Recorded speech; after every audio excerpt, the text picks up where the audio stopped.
Well, as much as much of Washington, D.C.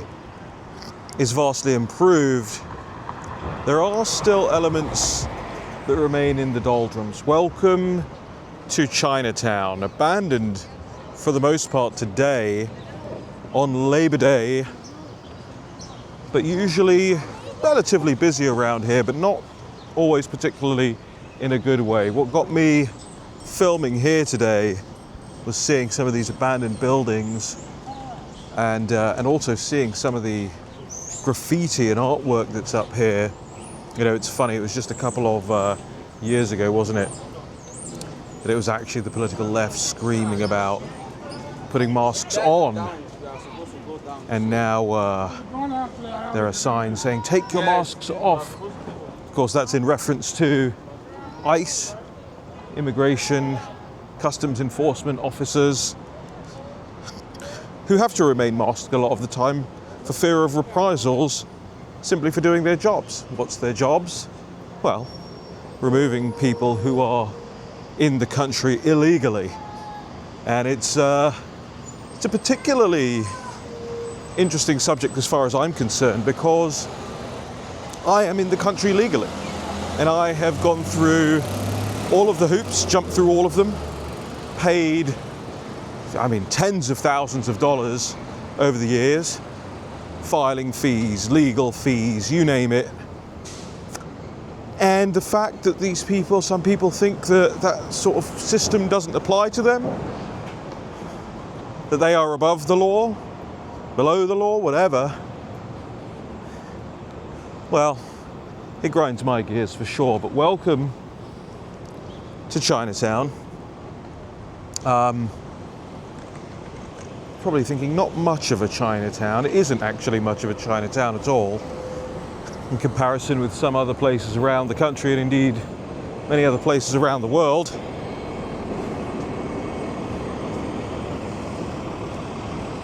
I thought I'd give you a little tour around, show you what's going on around here. You've got the Capital One Arena just up ahead of me there, and that is where the hockey goes on. Don't ask me about it. I have no idea. If you're a hockey fan, God bless you.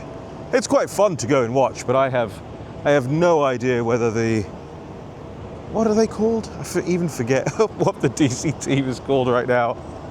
I have no idea whether they're Caps, the Capitals, obviously. You've got the Capitals, you've got the Nationals, the Commanders.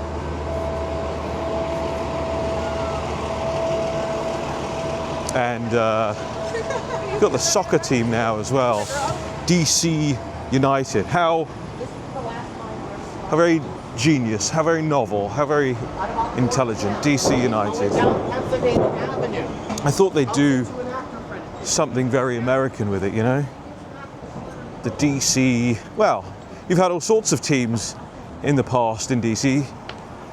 The Bullets, can't have that anymore.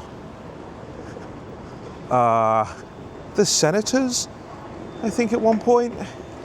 There's all this stuff about how DC and Baltimore and all of that, all the teams were moving around the whole area. I don't know much about it. I'm not from here. Oh, we've got some National Guard coming up here and some police.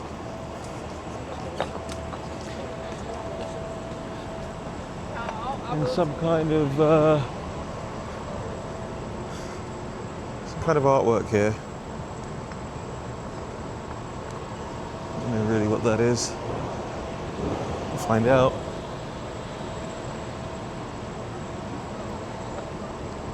Change the ref. I don't know if I'll be scanning that QR code. I don't know if I can encourage you guys to do it either. But just to sort of give you an idea, you know, for years now, these storefronts, places like this, what should really be quite prime territory in a city like this, well, they're empty. And I think if you pay particularly close attention as we walk around, you can probably figure out why. See some stuff here.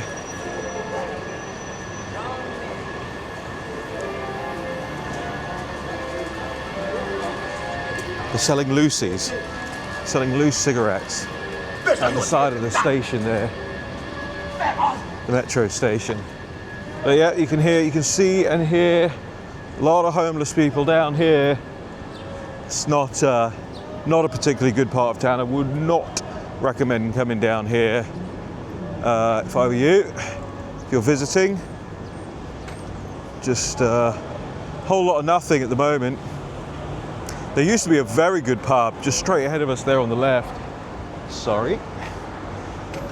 Getting in people's way with my streaming. I'm a real YouTuber now, getting in people's way with my camera. Yeah, there used to be some cool pubs down there. Fado. We used to go and watch the football down there. RFD. But they're long gone. And I suppose you could probably say the same for the neighborhood itself. If you take a look around, it's not doing so hot. It's one of those parts of the city that just struggled a bit. And it's funny because I'll show you the juxtaposition with the neighborhood right next door to it, which we're walking into now. Not going to take you down to the down 7th Street, that is. Not going to take you down there and see the Nats Stadium. Although I will give you a little swing around here to a Smithsonian building just ahead of us, which you can probably see just in the distance there. Very nice one. A portrait gallery. Not the, but a.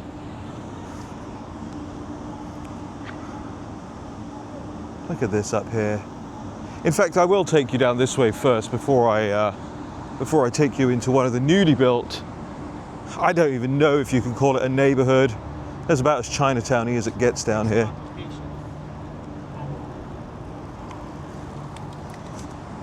City Centre is where we'll aim to go. But I'll bring you up here, up onto Massachusetts Avenue.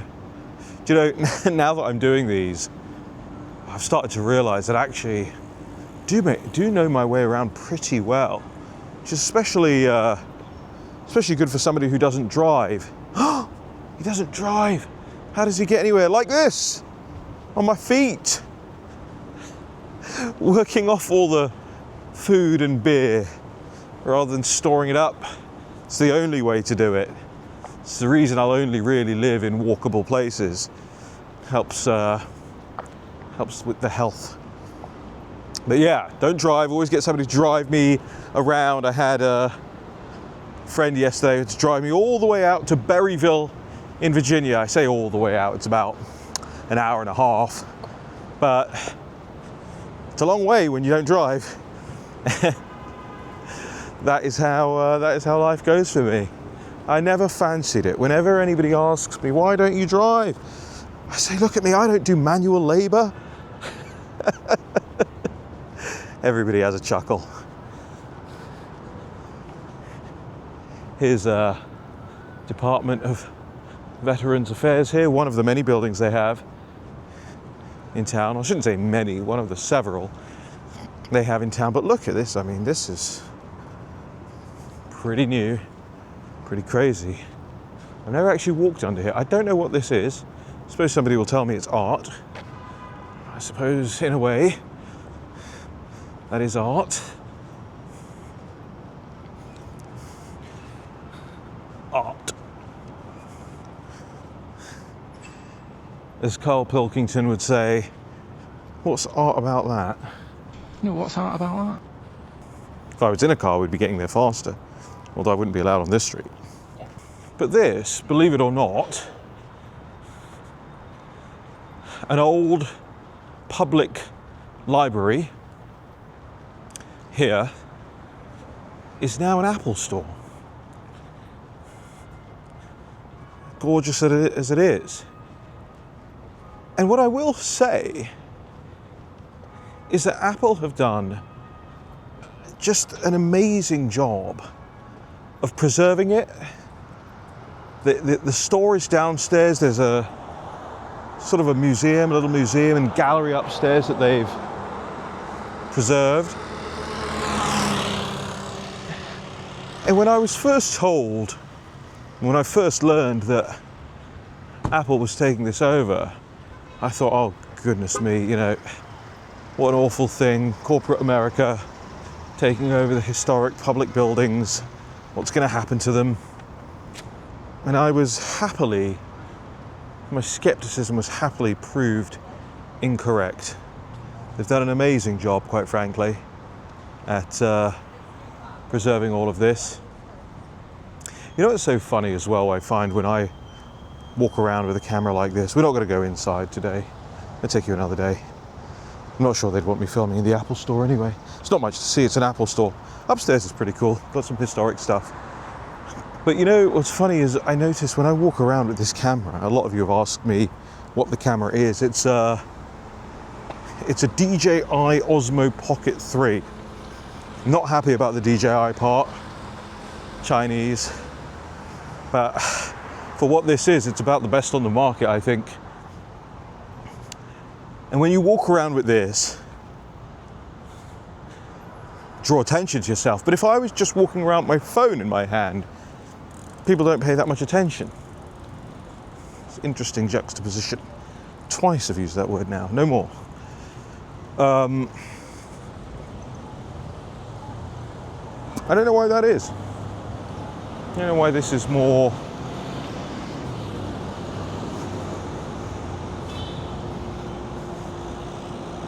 attention grabbing, small, certainly smaller than a cell phone. But where we are, where that was K Street Convention Centre, there's a relatively new Marriott hotel there, office buildings and such like. And then this stuff has only really been built in the last couple of years. Brand new hotel, brand new little shopping district, but with a lot of apartment living on top of it. You're starting to see that all over the country now. You know, retail, commercial, and residential space kind of all jammed into one. I was talking to a cab driver about it yesterday. He was saying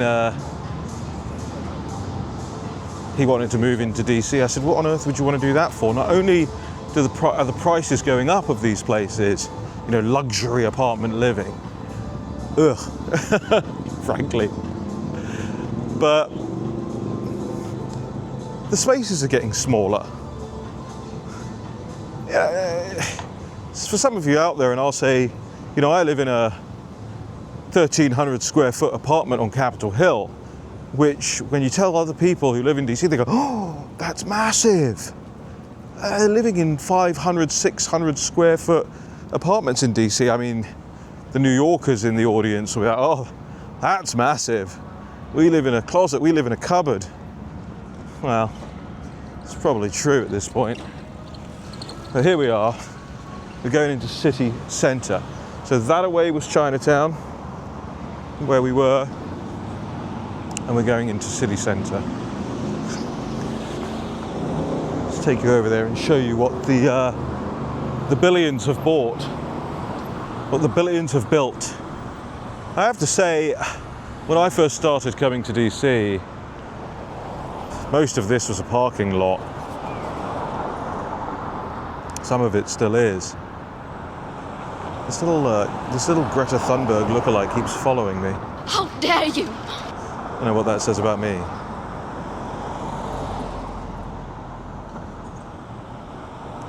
And yes, if you're wondering, I have been to basically every pub around here. Tap House behind me, Cuba Libre over there. My friend, in fact, I think I was at Cuba Libre today 12 years ago, if my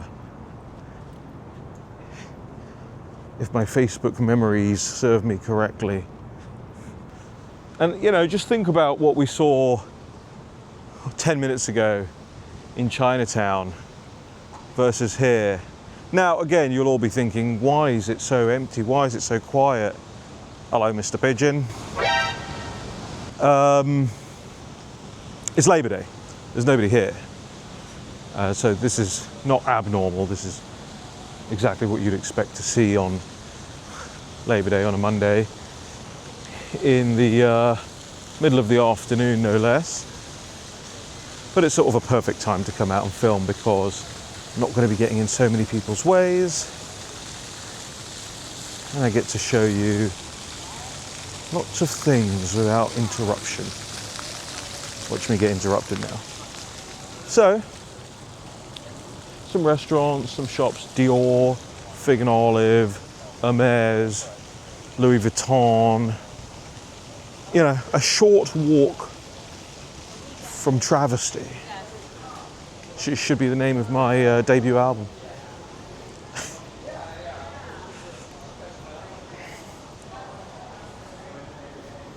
There's a Breitling here, watch store.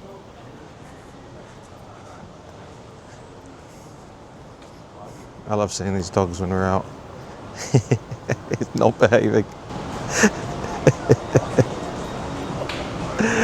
So you've got this commercial space, retail space. There are office spaces around here too. And then up there, well, you can live up there if you want. If you want to live in a little box in the middle of the city, if that's your thing, for probably about, $5 a month maybe. Not my thing.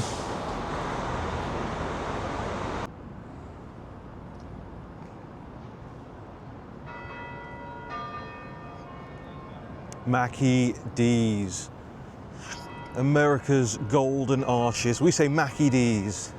The French say McDo. What is it where you are? I had an American friend of mine, a Philly friend, call it McDick's. I don't know if maybe that's just a him thing.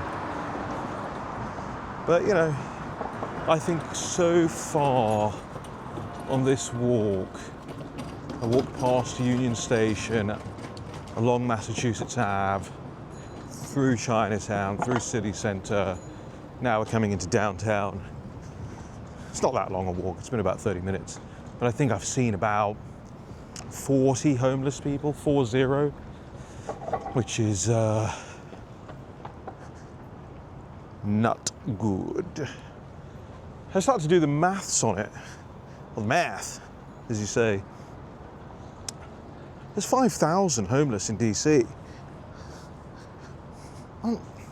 For all the hundreds of millions that are thrown at this problem every year, for all of the charities that exist, where's that money going? It's not going to housing these people. It's not to say that every single one of them is accommodating about being accommodated, but I don't know. Seems like we could do better. So the other day, when I told you about the other park near the Washington Post building that had been cleaned up on a previous video, this is the Washington Post building, and this is the park. We'll go through it in just a second, but there's something else, something historic that I wanted to show you. It's very uphill for me. Far too uphill for my liking. Did they not know I was coming? Maybe flatten it out a bit. But no longer a homeless encampment, I'll tell you that much. Spent a lot of time and a lot of money on it. So as I said last time, credit where it's due to the city, to Mayor Bowser, to the people who did that.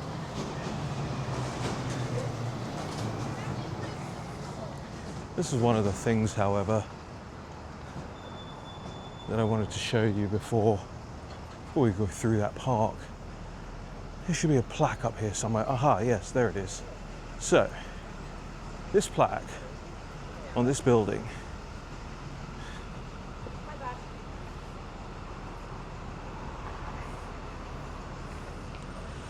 if you can read that, I'm going to read it to you.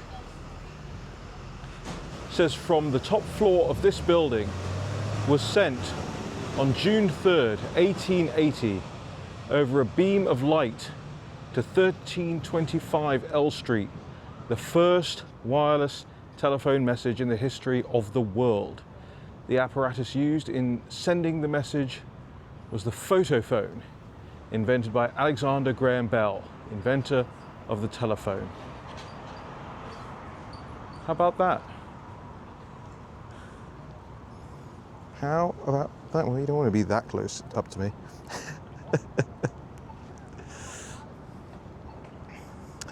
Thought that's pretty cool. I take stock of it every time I walk past it. Let's try and not get run over here. By the way, I was talking about not driving. It's not a philosophical thing for me. I'm not a greenie. Although I am a person who pays attention to conservation and a little bit of ecology and things like that. It's certainly not a climate change type. Franklin Park. Welcome to Franklin Park. Okay, I mean, this is pretty incredible. Free public Wi-Fi is provided. I mean, just a couple of years ago, you'd be lucky to get out of here with your noggin intact. So it was on the roof there that they sent the wireless broadcast. I believe it went about that away. It was picked up that away. But this is it's a beautiful park. They've done an amazing job with it. Come in here, hang out. Lots of plant life, lots of trees, lots of benches, very clean.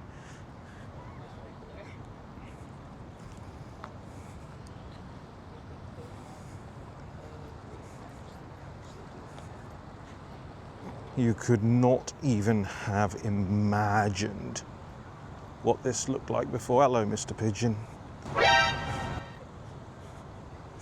I used to love those as a kid. The seesaw was about one of my favorites. Nice little fountain in the middle here. Can we walk through it? Let's walk through it. This is how you keep the weight off, ladies and gentlemen. Long walks in the hot sun. It's about 80 degrees today in DC. I've even got my hat on. It's so hot, even our little birdie friends here are taking a bath. There he goes. Scared him off in his bath. I suppose if somebody started walking towards me while I was taking a bath, I might be a little trepidatious too. Yep. Little covered seating areas over there. Benches here. It's just a shame the whole park is overshadowed by the Washington Post building. But can't win them all.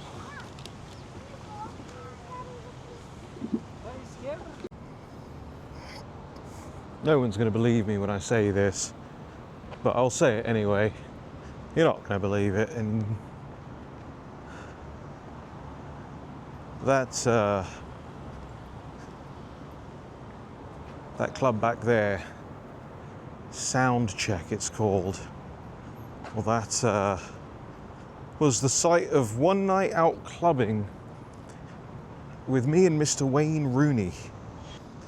Again, I tell people that, they go, what are you talking about?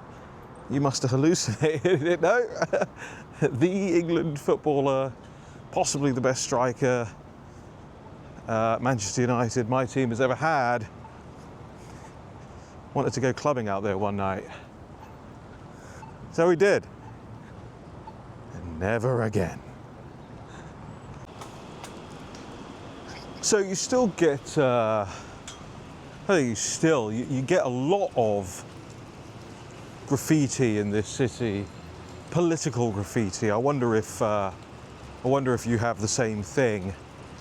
Make sure you get into the comment section, let me know where you live if such things are prevalent. I've never really seen it, and of course this is, you know, the political capital of the world, so that would track, but I just wonder if it appears as much. And I'm going to do a whole video about it at some point because it's so ubiquitous and so ugly, and nobody ever gets prosecuted for it.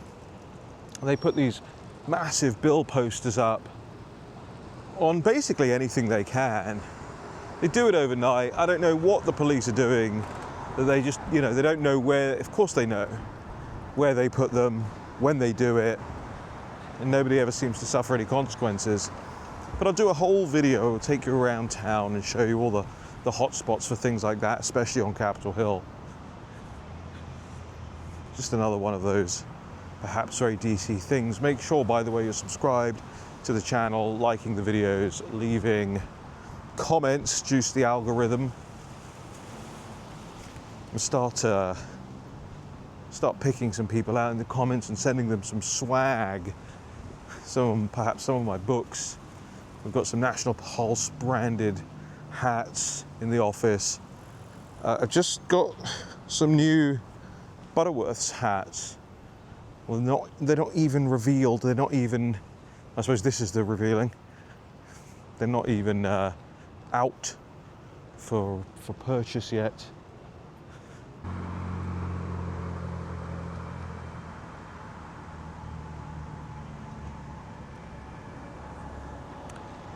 Where we are now is Scott Circle, and that is Winfield Scott equestrian statue in the middle there. This right here was not a canopy hotel back then. It was a Marriott. It was the first place that I ever stayed as an adult in Washington DC. And over here is the brand new Australian embassy. There's a bunch of embassies here, the beginning of Embassy Row here really. And Winfield Scott, in case you were wondering who he is or who he was, or maybe you know and just want a little refresher, he was he's an old army general, served in the Mexican-American War, and yeah, a bunch of others. Over the middle 1800s, and he had a cool nickname. His nickname was Old Fuss and Feathers, because he was known for being very particular about regimentedness. Old Fuss and Feathers. He was actually a candidate for president, I think. Well, he didn't win. Franklin Pierce, I think he was up against, one, and then served as an advisor to Abe Lincoln before he, I think he retired out to New York. I don't remember where, West Point, I think. I remember reading about him not so long ago, in fact, because I was in fact, when I was thinking about doing these videos, realized I didn't really know the history of Scott Circle, or why it was called Scott Circle, so I edumacated myself, and now I'm edumacating you, although some of you will know it already. But always good to learn. And now we're back on Massachusetts Avenue. Remember, we were on Massachusetts Avenue as we were walking into Chinatown. Now we're back on Mass Ave, and I'm taking you to Dupont Circle.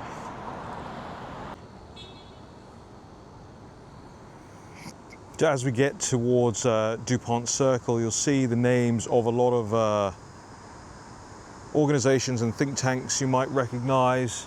A lot of them are based around here. That was the Brookings Institution behind me. You've got the American Enterprise Institute in this one. Beautiful building. Globalist, Warhawk think tank. It's based right here, just off Dupont Circle, in the Daniel A. Daniello building. Let's see, the American Enterprise Institute. That has been the home of people like John Bolton for a very long time. He probably does still have an office in there. But Dupont Circle, named after Admiral Samuel Francis Dupont, who was, again, Mexican-American War, and then in the Civil War. And about, I don't know, I think a decade, maybe 2 decades after he died, this was originally Pacific Circle, and then they put a statue up of him in the middle here. But it's not there anymore. And it's not there anymore because in 1920, I love this building.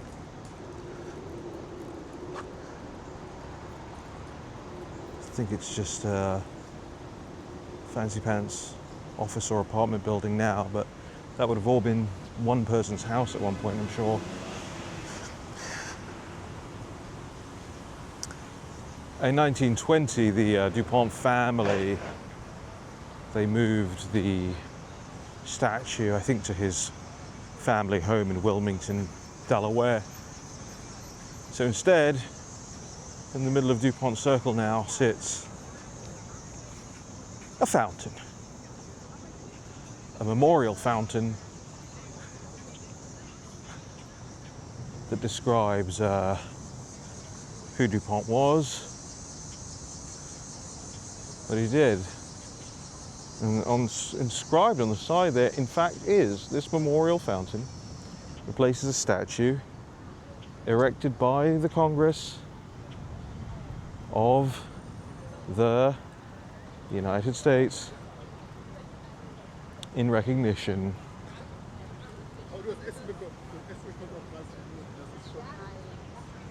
of his distinguished services. Samuel Francis Dupont. Now, I don't know about you, but I think if he wanted to remove the statue, he shouldn't get to name the circle anymore. It's got to be Pacific Circle again. I'm sorry, but you didn't want your statue here, you don't get to keep the circle. Them's the rules.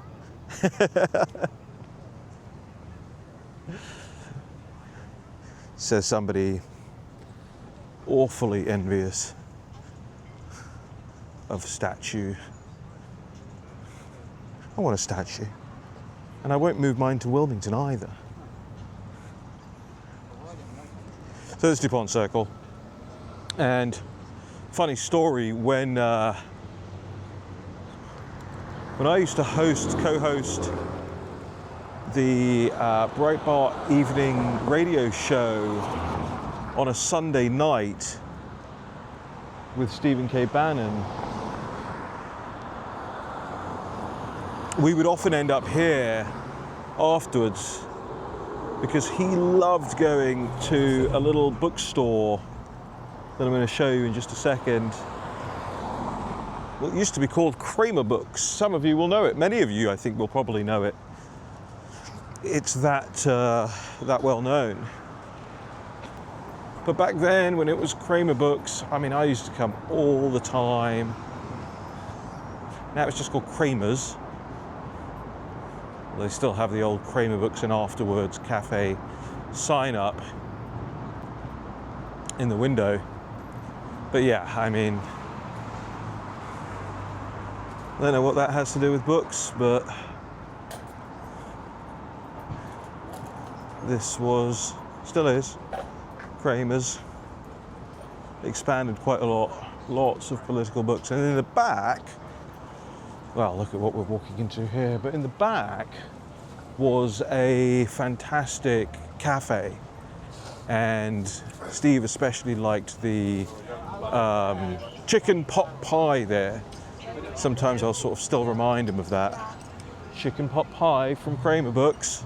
Yes, please. But you wouldn't dare do it now. At least I wouldn't. Not unless I was really, really incognito. But this is Dupont Circle. I might stop off and get a libation somewhere. A bit parched, you know. But cognizant of your time and mine, this might be the end of it. Make sure you are subscribed. We'll do more. Not just in DC. This is not a DC channel. Traveling a lot over the next couple of weeks, so we'll do them from all over the place. Oh, I spy a pub. That is where we're going. Because I'm a little dry. Need some lubrication. Oh, I've got to be very, very careful about saying that in this part of town. I meant a drink.